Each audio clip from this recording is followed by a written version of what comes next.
નમસ્કાર વિદ્યાર્થી મિત્રો, આપણે લાસ્ટ ટાઈમ એક ક્વેશ્ચન જોયો હતો. જે ક્વેશ્ચનની અંદર આપણે ચર્ચા કરી હતી કે વિદ્યુત ડાયપોલથી લંબરૂપે કોઈ પણ વિદ્યુત ક્ષેત્ર રહેલું હોય ડાયપોલ મોમેન્ટને લંબરૂપે, તો એ ખૂણો કેટલાનો હોય શોધવાનો છે. આજે જે ટોપિક છે એ તમારો થિયોરિટિકલ કોન્સેપ્ટ જે છે ટોટલી ક્લિયર કરશે.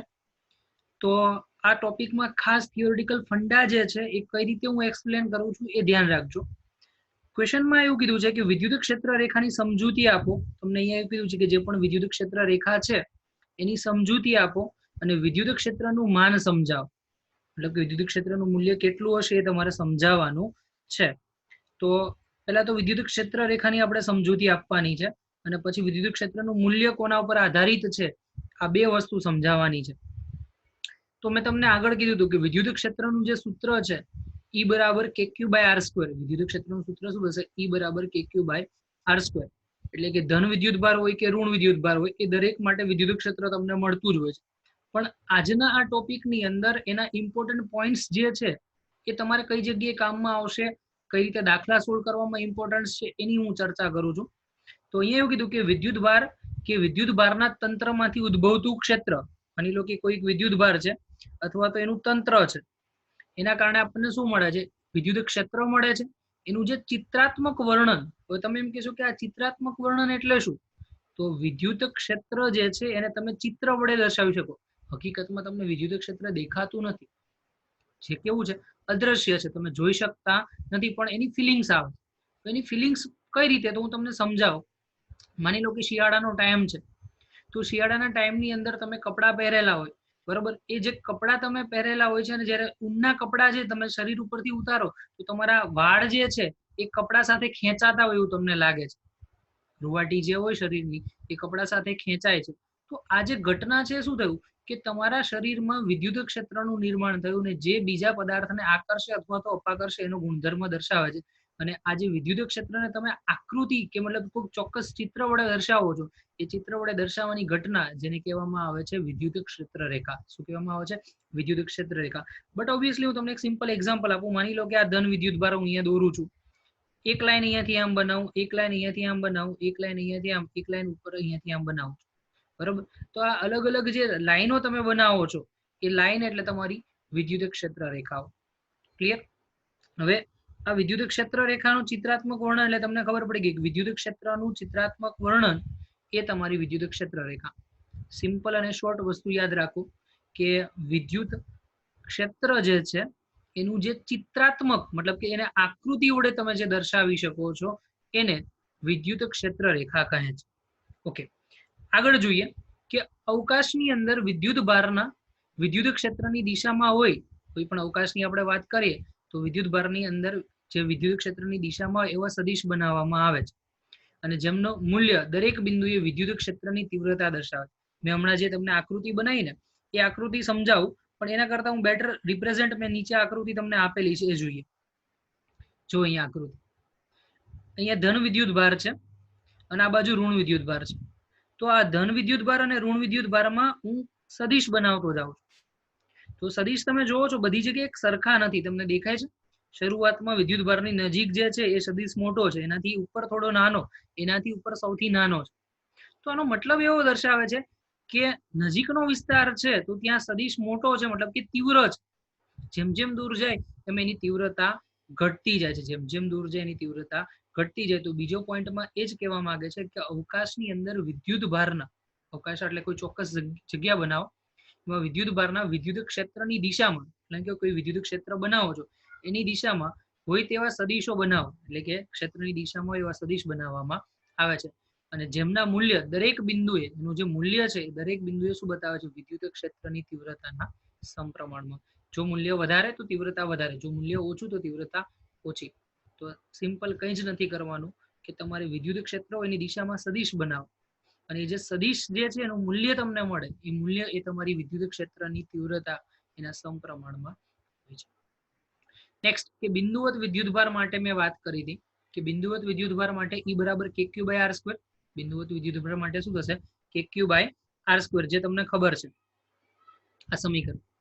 તો જેમ જેમ વિદ્યુત ભારથી દૂર જઈએ એટલે ટૂંકમાં તમારો R જે છે એ R શું થશે? વધશે. જેમ જેમ દૂર જાઓ તો આર વધવાનો છે, અને જો છેદ વધે તો અંશ ઘટે, મતલબ કે ઈનું મૂલ્ય ઘટશે. જેમ જેમ આર નું મૂલ્ય વધતું જશે એમ ઈ ઘટશે. તો એમ કીધું કે જેમ જેમ વિદ્યુતભારથી દૂર જતા જાવ તેમ સદિશ નાના થતા જાય છે. જે આકૃતિમાં મેં તમે આગળ જોયું, અને તે ત્રિજ્યાવર્તી દિશામાં તમે જોઈ શકો છો કે બધા સદિશ ત્રિજ્યાવર્તી એટલે જો કેન્દ્રમાં જ આવતા હશે. દેખાય છે? દરેકની દિશા કેન્દ્ર તરફની છે, એટલે બધા જ સદિશ જે છે એ ત્રિજ્યાવર્તી હોય છે. તો સિમ્પલ એવું કહેવા માંગે છે કે ક્યુ વિદ્યુતભારથી જેમ જેમ તમે આગળ જાઓ એમ જે સદિશ જે છે નાના થતા જાય, એટલે એની તીવ્રતા ઘટતી જાય છે. અને બધા જ સદિશ જે છે એ કેન્દ્રવર્તી, મતલબ કે એનું જે દિશા છે એ ત્રિજ્યા તરફની દિશામાં તમને જોવા મળે છે.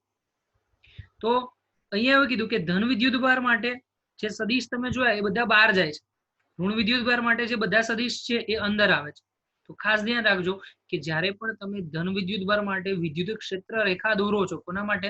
ધન વિદ્યુતભાર માટે, તો એ બધી જ વિદ્યુત ક્ષેત્ર રેખા કઈ બાજુ આવશે? બહાર તરફની દિશામાં. અને ઋણ માટે બધી જ કઈ બાજુ આવશે? અંદર તરફની દિશામાં જોવા મળે છે. તો કીધું કે આકૃતિમાં દર્શાવ્યા મુજબ તીરના ઉચ્ચ, જ્યાં તમને આકૃતિમાં જો આ તીર જે છે એ તીરના પૂંછ ઉપર હું એકમ ધન વિદ્યુતભાર મૂકી દઉં છું. અહીંયા જો આકૃતિમાં તમે જો કે બધા પૂંછ છે એ પૂંછ ઉપર અહીંયા એકમ ધન વિદ્યુતભાર મૂકી દઉં છું. માની લો કે આ પૂંછ અહીંયા છે, આ પૂંછ અહીંયા છે, એ પૂંછ ઉપર હું એકમ ધન વિદ્યુતભાર મૂકી દઉં છું. તો એકમ ધન વિદ્યુતભારને જ્યારે પૂંછ ઉપર મૂકવામાં આવે છે, એકમ ધન વિદ્યુતભાર જે છે એને આપણે ક્યાં મૂકીએ છીએ? પૂંછ ઉપર મૂકવામાં આવે તો તમને એક બળની દિશા મળશે. તો તમે એમ કહેશો કે બળ કઈ રીતે મળે? તો સિમ્પલ વિદ્યાર્થી મિત્રો કે બળ F is equal two Q into E. બળ F is equal two Q into E.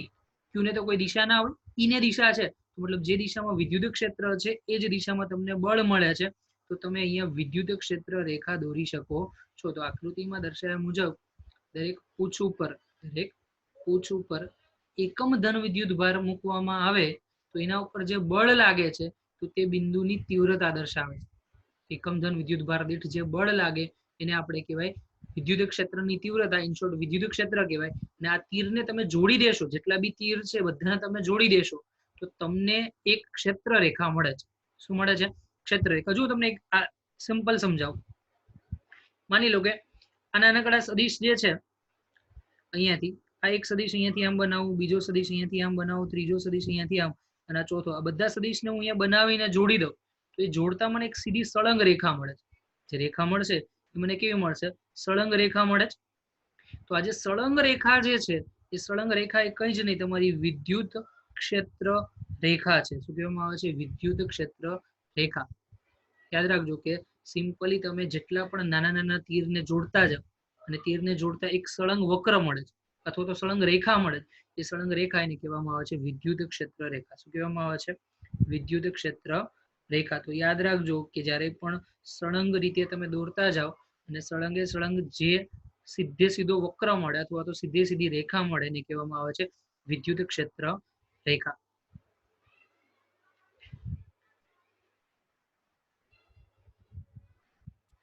Sorry for little disturbance. હવે એ કીધું કે આપણે જે પણ સળંગ વક્ર બનાવ્યો હતો એ સળંગ વક્ર જે છે એ તમારી વિદ્યુત ક્ષેત્ર રેખા તમને દર્શાવે છે. હવે તમે આકૃતિમાં મેં હમણાં જ કીધું કે ધન વિદ્યુતભાર માટે વિદ્યુત ક્ષેત્ર રેખા જે છે તમે જોઈ શકો બહાર જશે.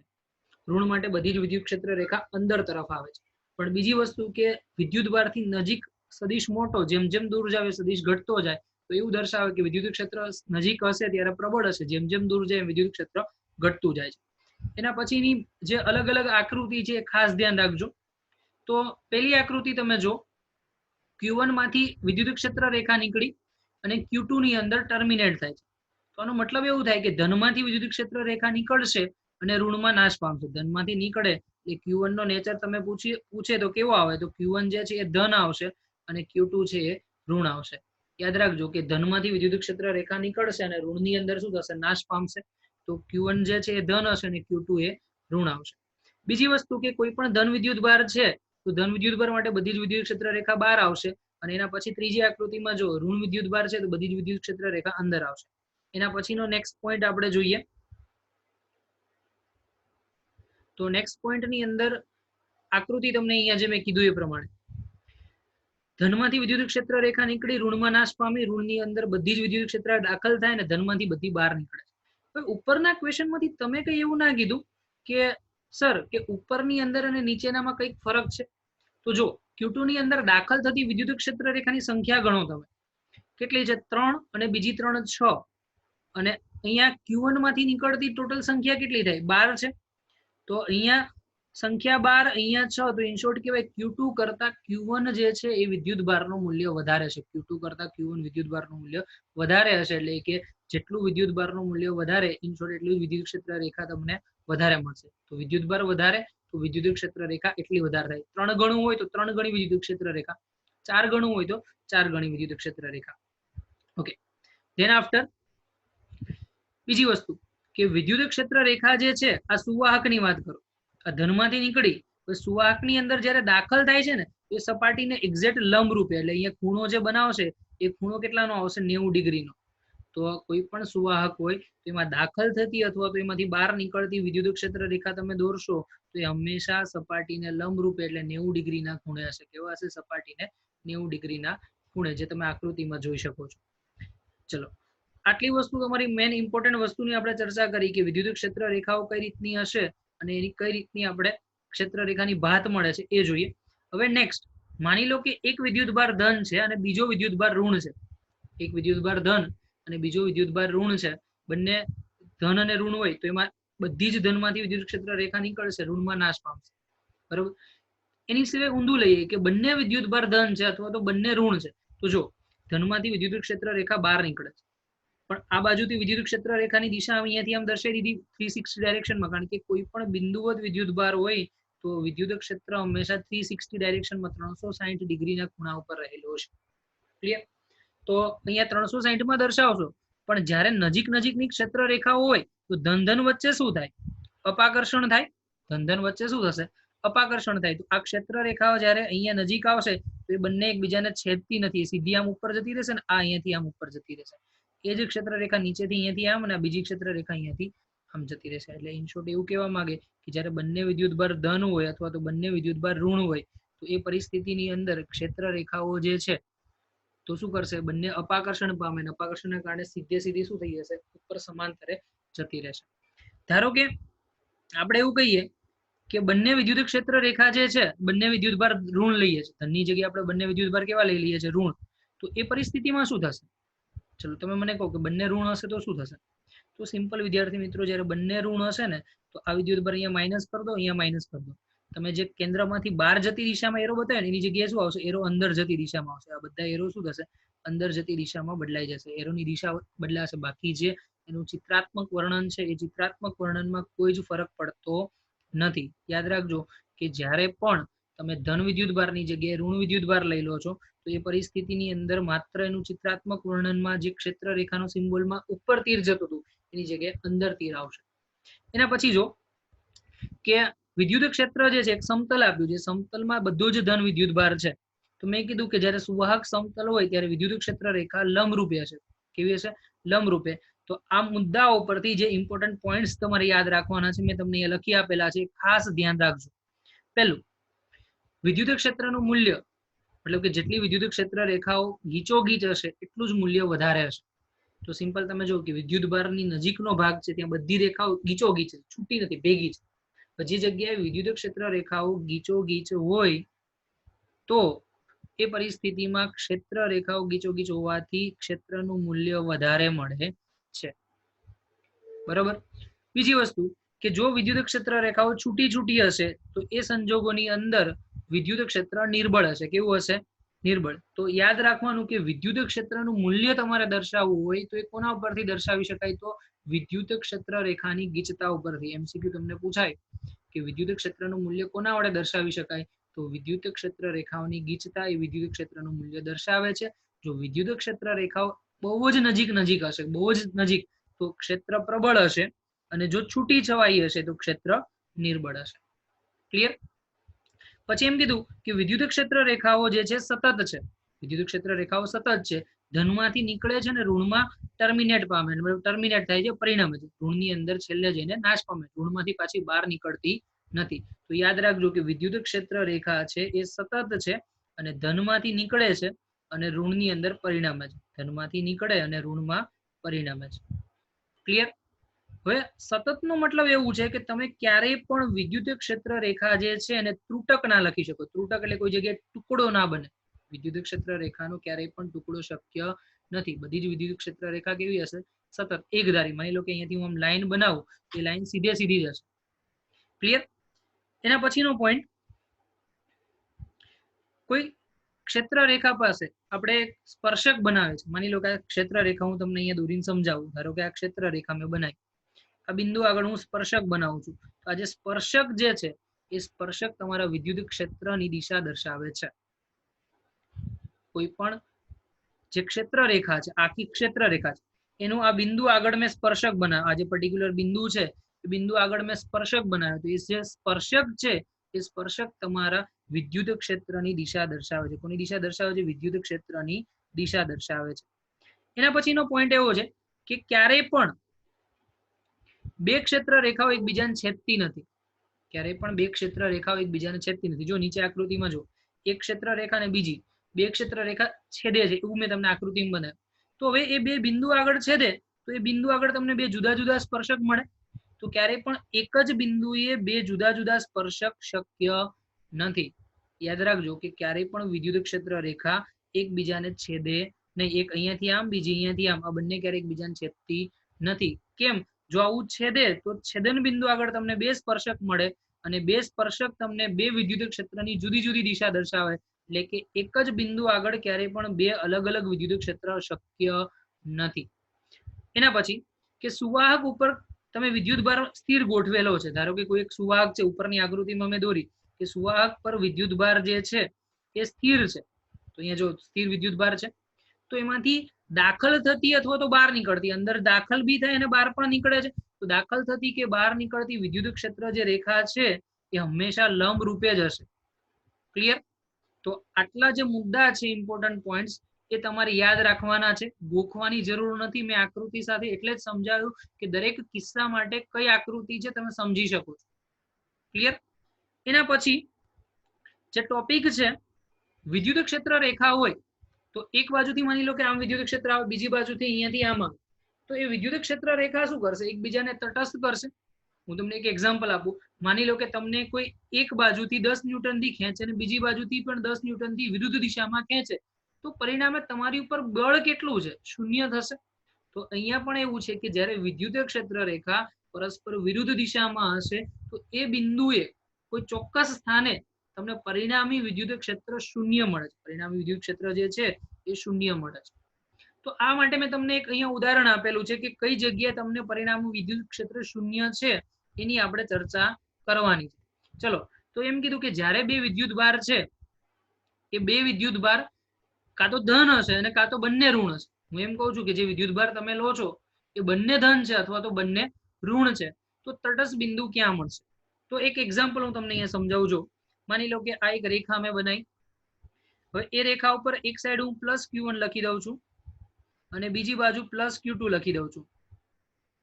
ઓકે, તો પ્લસ વિદ્યુત ભાર વડે વિદ્યુત ક્ષેત્ર હંમેશા કઈ બાજુ જશે? પ્લસ વિદ્યુત ભાર છે એના વડે વિદ્યુત ક્ષેત્ર હંમેશા કઈ બહારની બાજુ જશે.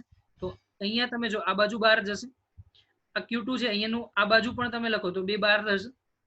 તો મતલબ કે છેડાથી દૂર તરફની વાત કરો, Q1 અને Q2 ની બહારની બાજુએ વાત કરો તો વિદ્યુત ક્ષેત્ર એક જ દિશામાં છે. એક દિશામાં પરિણામી વિદ્યુત ક્ષેત્ર ક્યારેય પણ શૂન્ય થઈ શકે નહીં. એટલે કે આ બાજુ પણ શૂન્ય નથી. તો એ પરિસ્થિતિ હું આ બાજુ વિચારું તો અહીંયા જો આ બાજુ એક દિશા ગઈ Q2 ની, આ બાજુ દિશા આવી Q1 ની, તો બંનેની દિશા એક જ સાથે છે. તો સામ સામે હોય તો જ શૂન્ય થાય, એક સાથે હોય તો શૂન્ય થાય નહીં. તો અહીંયા પણ વિદ્યુત ક્ષેત્ર શૂન્ય નથી. તો યાદ રાખો કે જ્યારે બંને વિદ્યુત ભાર ધન હોય અથવા તો બંને વિદ્યુત ભાર ઋણ હશે તો હંમેશા જે વચ્ચેનું છે Q1 અને Q2 નો વચ્ચેનો ભાગ, એની અંદર કોઈક એવું બિંદુ હશે કે જ્યાં તમારું પરિણામી વિદ્યુત ક્ષેત્ર શૂન્ય થશે. ખબર પડી? Q1 અને Q2 કાં તો બંને ધન હોય કાં તો બંને ઋણ હોય. તો વચ્ચેના ભાગની અંદર જ, કયા ભાગની અંદર? વચ્ચેના ભાગની અંદર જ પરિણામી વિદ્યુત ક્ષેત્ર શૂન્ય થાય છે. ક્લિયર? તો ચલો હવે આની માટે મેં તમને નીચે આકૃતિ આપેલી છે. આકૃતિ સાથે તમારે ક્યારે અને કેટલું મૂલ્ય શૂન્ય થશે એની ચર્ચા કરવાની છે. ઓકે, હું ભૂસી નાખું, તમે આકૃતિને ખાલી જોઈ લો. જો બે બાજુ અહીંયા Q1 Q2 ધન, આ બંને બાજુ Q1 Q2 ઋણ. તો જો વચ્ચેના ભાગની અંદર Q1 ની દિશા એટલે કે Q1 વડે જે વિદ્યુત ક્ષેત્ર મળશે એ તમે જોઈ શકો આ દિશામાં જાય છે, E1 આ દિશામાં છે, અને લીલી લાઈન થી બનાવું છું તો E2 આ દિશામાં જાય છે, બંને પરસ્પર વિરુદ્ધ દિશામાં છે. તો કોઈક ચોક્કસ સ્થાન કહું, Q1 થી કોઈ ચોક્કસ સ્થાન x જેટલું લઉં, Q1 થી જે ચોક્કસ સ્થાન મેં દર્શાવ્યું એ કેટલું છે x, તો x જેટલા અંતરે પરિણામી વિદ્યુત ક્ષેત્ર શૂન્ય થાય. તો મતલબ એવું કહી શકું કે E1 અને E2 નો સદિશ સરવાળો, E1 અને E2 નો સદિશ સરવાળો શૂન્ય છે. ચલો તો આપણે એનો સદિશ સરવાળો શૂન્ય લખીએ તો E1 અને E2, E1 ધન તો E2 ઋણ આવશે. તો લખી નાખો કે E1 સદિશ માઇનસ E2 સદિશ બરાબર શૂન્ય. E1 સદિશ માઇનસ E2 સદિશ બરાબર શૂન્ય. E1 ની કિંમત લખવાની છે તો E1 નું સૂત્ર શું થાય, k q by r square. તો અંતર લખો, k પેલો વિદ્યુતભાર Q1, અંતર છે x, તો k Q1 by x square. Q2 માટે લખો તો આખું અંતર જો કેટલું છે, આખું અંતર r છે, Q2 થી અંતર માપો તો કેટલું થશે r માઇનસ x. તો અહીંયાથી આ જે અંતર છે એને શું કહેવાય, r માઇનસ x. કેટલું કહેવામાં આવે છે, r માઇનસ x. ચલો તો અહીંયા કિંમત મૂકી દો, k Q1 છેદમાં x square minus k Q2 છેદમાં r માઇનસ x નો હોલ સ્ક્વેર. ઓકે, હવે પદ જે છે આને ઇક્વલ ટુ ની આ બાજુ લખી નાખો એટલે માઇનસ વાળું પદ પ્લસ થઈ જશે. બંનેમાં k કોમન એટલે k ઉડી ગયા, તો અહીંયા k કેન્સલ કરી નાખો તમે, k કેન્સલ. તો વધશે શું, તો Q1 ના છેદમાં x સ્ક્વેર બરાબર Q2 ના છેદમાં r માઇનસ x નો સ્ક્વેર. ફરીથી તમને કહું કે k કેન્સલ, તો Q1 ના છેદમાં x square is equal two Q2 ના છેદમાં r માઇનસ x નો સ્ક્વેર. ચલો હવે આને ચોકડી ગુણાકાર કરી નાખો તો ઉપર r માઇનસ x ઉપર જશે અને Q1 જે છે એ નીચે આવશે અહીંયાથી આમ. તો Q2 ના છેદમાં Q1 આવી ગયું અને r માઇનસ x અને એના છેદમાં x અને એનો હોલ સ્ક્વેર, કારણ કે બેનો બે ઘાત છે એટલે આખો હોલ સ્ક્વેર થઈ ગયો એટલે આ પદ થઈ ગયું. ચલો હું વર્ગમૂળ કાઢી નાખું તો સામે શું થશે, Q1 અને Q2 નું વર્ગમૂળ, તો r માઇનસ x એમનું એમ અને છેદમાં x અને આ બાજુ Q2 ડિવાઇડ બાય Q1. ચલો x વડે ભાગાકાર કરી નાખો તો x વડે ભાગાકાર કરશો તો r ના છેદમાં x આવશે અને x ના છેદમાં x એટલે 1 થઈ ગયો. ભાગાકાર કરશો તો r ના છેદમાં x અને x ના છેદમાં x, તો બંનેનો ભાગાકાર કેટલો થઈ જશે તમને, તો r by x minus 1, r by x minus 1. ચલો આ માઇનસ 1 છે ને પેલી બાજુ લખી નાખો એટલે પ્લસ 1 થશે. માઇનસ 1 છે ને સામેની બાજુ લખી નાખો તો શું થઈ જશે, પ્લસ 1. તો પરિણામી પદ જે વધશે એ કેટલું આવશે, r divide by x is equal to 1 plus વર્ગમૂળમાં Q2 ના છેદમાં Q1, r divide by x અને 1 પ્લસ વર્ગમૂળમાં Q2 ના છેદમાં Q1. ઓકે, મારે જોઈએ છે x, તો આખા પદને વ્યસ્તમાં લઈ જાઓ તો x ના છેદમાં r ઇઝ ઇક્વલ ટુ પેલા પદની નીચે કઈ નોટ એટલે 1, 1 ના છેદમાં શું થશે, Q2 ના છેદમાં Q1 એનું વર્ગમૂળ વત્તા 1. તો આખું પદ તમે અહીંયા જોઈ શકો મેં વ્યસ્ત કરી દીધું, તો વ્યસ્ત કરું એટલે ઉપરનું પદ નીચે આવશે અને નીચેનું પદ ઉપર. હવે મારે ખાલી x જોઈએ તો આ r છે અને પેલી બાજુ લખી નાખો તો x બરાબર r છેદની અંદર વર્ગમૂળમાં Q2 બાય Q1 વત્તા 1. આ તમારો જવાબ. પણ આ જવાબ ત્યારે જ શક્ય છે જો બંને વિદ્યુતભાર ધન હશે અથવા તો બંને વિદ્યુતભાર ઋણ હશે. અને આ અંતર ક્યાંથી મળ્યું, તો પહેલો જે Q1 વિદ્યુતભાર છે ત્યાંથી મળ્યું. તો Q1 વિદ્યુતભારથી અંતર તમને મળશે r વર્ગમૂળમાં x2 divide by x1 plus 1. અને આ શોર્ટ સૂત્ર જે છે તમારે ખૂબ જ ધ્યાન રાખવાનું છે, કારણ કે આ સૂત્ર વડે તમે ફટાફટ દાખલા ગણી શકો છો. ક્લિયર? ચલો હવે નેક્સ્ટ. મેં એવું કીધું કે નાની લો કે એક ધન છે ને એક ઋણ છે. ધારો કે એક ધન છે અને બીજો ઋણ છે, તો એના માટે શું કરવાનું, તો તમે જોઈ શકો કે અહીંયા આકૃતિમાં Q1 ને મેં ધન લીધેલો છે, Q2 ને ઋણ લીધેલો છે. તો તમે જો Q1 ને ધન અને Q2 ને ઋણ લઈ લો તો વિદ્યુત ક્ષેત્રની દિશા દર્શાવો. તો Q1 માટે કઈ બાજુ હશે, લીલી લાઈન બનાવું તો આ બાજુ જશે. Q2 માટે બનાવો તો પોતાની તરફ આવશે. તો વચ્ચેના ભાગમાં તમે જો, વચ્ચેના ભાગમાં બંને દિશા કેવી આવે છે, એક દિશામાં થઈ ગઈ, તમને દેખાય છે? ઓકે, ચલો હું છેડાના ભાગમાં છું. તો મેં હમણાં કીધું કે Q1 માટે લીલી રેખા, તો ચલો છેડા માટે અહીંયા જો Q1 માટે આ લીલી રેખા, Q2 માટે પોતાની તરફ ખેંચે તો એના માટે લાલ રેખા, તો પોતાની બાજુ થઈ. તો તમે જો કે બે વિદ્યુત ભારથી છેડાની બાજુએ પરસ્પર વિદ્યુત ક્ષેત્ર કઈ દિશામાં મળે, વિરુદ્ધ દિશામાં મળે. તો તમને બહારની બાજુએ વિદ્યુત ક્ષેત્ર શૂન્ય થાય, તટસ્થ બિંદુ મળે એવી સંભાવના ખરી. ફરીથી કહું છું, તટસ્થ બિંદુ એટલે શું કે જે જગ્યાએ પરિણામી વિદ્યુત ક્ષેત્ર શૂન્ય થાય ને તટસ્થ બિંદુ કહેવાય. ને તટસ્થ બિંદુ મેળવવા માટે કમ્પલસરી તમારે પરસ્પર વિદ્યુત ક્ષેત્ર વિરુદ્ધ દિશામાં હોવું જરૂરી છે. ઓકે, ચલો આ વસ્તુ તમે જાણી લીધી. હવે મારે વાત કરવાની છે કે તમે અંતર કેટલું લીધું, બરાબર, ક્યાંથી કયું અંતર લીધું એની આપણે વાત કરીએ. તો જો આકૃતિની અંદર Q1 થી તમે જે તટસ્થ બિંદુ P લીધેલું છે એ અહીંયા છે. જો આ P બિંદુ તમારું અહીંયા છે, તો કેટલું અંતરે છે? તો આ R અને Q2 થી X. તો જ્યારે Q1 થી તમે ટોટલ ગણતરી કરશો તો આ ગણતરી માટે મૂલ્ય થશે R વત્તા X. કેટલું થશે? R વત્તા X. તો Q1 થી અંતર છે R વત્તા X અને Q2 થી અંતર છે ખાલી X. તો આપણે Q2 થી શોધીએ, Q1 થી અત્યારે શોધવું નથી. તો મેં કીધું કે તમારું જે X અંતરે વિદ્યુત ક્ષેત્ર શૂન્ય થાય તો E1 - E2 = 0. E1 - E2 = 0 કારણ કે વિરુદ્ધ દિશામાં છે એનો સદિશ સરવાળો શૂન્ય થશે. તો -E2 ના બાજુ લખી નાખો તો મૂલ્ય સ્વરૂપમાં E1 = E2 થશે. ઓકે, હવે ગણતરી કરો E1 નું મૂલ્ય. તો KQ1 અને અંતર છે R વત્તા X નો હોલ સ્ક્વેર. તો KQ1 R વત્તા X નો હોલ સ્ક્વેર. અને Q2 માટે લખી નાખો તો KQ2 છેદમાં અંતર છે X સ્ક્વેર. તો છેદમાં X સ્ક્વેર લખી નાખ્યું. છેદનો X જે છે અંશમાં જશે એટલે અહીંયાથી આમ આવશે અને Q2 જે છે નીચે આવશે. કે બંને બાજુથી કેન્સલ. તો કે કેન્સલ કરી નાખો અહીંયા. તો X સ્ક્વેર છેદમાં R વત્તા X નો હોલ સ્ક્વેર = Q2/Q1. ચલો સંપૂર્ણ પદ સ્વરૂપે લખી નાખો તો શું થશે? X છેદમાં R વત્તા X નો હોલ સ્ક્વેર = Q2/Q1. તમે વર્ગમૂળ કરી નાખો બંને સાઈડ. તો બંને સાઈડ વર્ગમૂળ કરશો એટલે અહીંયાથી વર્ગ અને વર્ગમૂળ કેન્સલ. તો આ બાજુ Q2/Q1 નું વર્ગમૂળ થઈ જશે. ઓકે, તો X છેદમાં R વત્તા X = વર્ગમૂળમાં Q2/Q1. ચલો એ પદ પછી તમે જો કે મેં પદને બંનેને વ્યસ્ત કરી દીધા છે. પદ છે બંનેને વ્યસ્ત કરી દો તો R વત્તા X ઉપર જશે. તમે વ્યસ્ત કરશો એટલે અહીંયાથી R વત્તા X જે ઉપર આવશે અને X જે છે એ નીચે આવી ગયું. ઉપર નીચે પદ બદલાઈ ગયા. તો Q1 Q2 પણ બદલાઈ જશે. તો વ્યસ્ત કરતા અહીંયા લખી નાખું વ્યસ્ત કરતા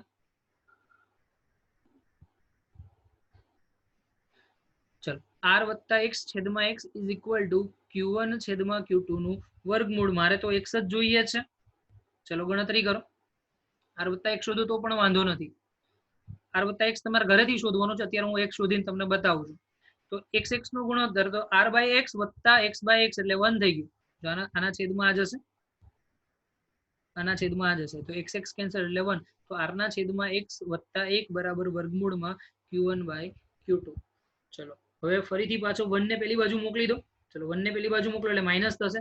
તો R/X = વર્ગમૂળમાં Q1/Q2 - 1 = વર્ગમૂળમાં Q1/Q2 - 1. ફરીથી વ્યસ્ત કરી નાખો તો X ના છેદમાં R = 1 / √Q1/Q2 - 1. 1 / √Q1/Q2 - 1. તો X ને સૂત્રનો કરતા કરી નાખો તો R છેદમાં તો એ અંશમાં જશે. તો X બરાબર R વર્ગમૂળની અંદર Q1/Q2 - 1. તો છેલ્લે જે તમને આ સમીકરણ મળશે એ X અંતર મળ્યું અને X અંતર કોનાથી મળ્યું? Q2 થી. ધારો કે તમને પ્રશ્નમાં મેં એવું કીધું કે Q1 થી અંતર કેટલું મળે તો તમારે છે ને અહીંયાથી ચેન્જ નથી કરવાનું. જો આ વસ્તુની આપણે સાબિતી અહીંયા તમને સમજાવી દઉં. R વત્તા X ને સૂત્રનો કરતા કરી X ગુણાકારમાં જશે તો R વત્તા X = X અને વર્ગમૂળની અંદર Q1/Q2. ક્લિયર? અને X ની કિંમત તમે શોધી નાખશો એટલે તમને ડાયરેક્ટ જવાબ મળી જશે. X ની કિંમત તમે શોધી નાખો એટલે ડાયરેક્ટ તમને જવાબ મળી જશે. તો X તો આગળ હમણાં શોધી જ નાખ્યું હતું. X શોધવા માટેનું સમીકરણ શું? તો સમીકરણ યાદ રાખજો કે X બરાબર R વર્ગમૂળની અંદર R છેદમાં વર્ગમૂળમાં Q1/Q2 - 1. હવે આ સૂત્ર યાદ રાખવા માટે હું સિમ્પલ મેથડ કહું તમને. ક્યારેય પણ અંતર શોધવાનું પૂછે ને પહેલાથી બીજાથી, તો આ અંતર X કોનાથી માપ્યું આપણે? જ્યારે એક ધન અને એક ઋણ હોય ત્યારે આપણે અંતર X શોધ્યું. એ માપ્યું ક્યાંથી? Q2 થી માપ્યું. તો Q2 થી અંતર માપવા માટે લખો X બરાબર બે વચ્ચેનું કુલ અંતર છેદમાં જે વિદ્યુતભાર થી માપો છો એના સિવાયનું એટલે કે બીજો વિદ્યુતભાર છેદમાં પેલો વિદ્યુતભાર -1. તો સિમ્પલ એક હું અહીંયા લખી દઉં. જનરલી સમીકરણ આપણે કહીએ તો કુલ અંતર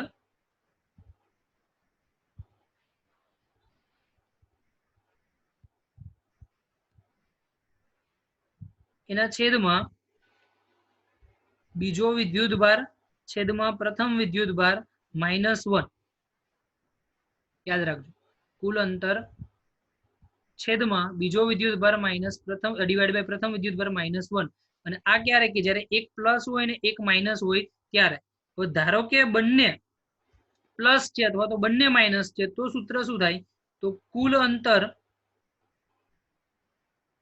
છેદમાં વર્ગમૂળની અંદર બીજો વિદ્યુતભાર ડિવાઈડ બાય પ્રથમ વિદ્યુતભાર વત્તા 1. આ બે માટેના સમીકરણ તમને ક્લિયરલી મળી ગયા છે, જે તમે નોટ કરી લેજો, લખી નાખજો, અને કોઈ તકલીફ હોય તો મને નીચે કમેન્ટ કરજો, હું તમને એનું સોલ્યુશન આપી દઈશ. Wish you all the best. Next lecture માટે કાલે ફરીથી મળશું બીજા ટોપિક સાથે. Good night.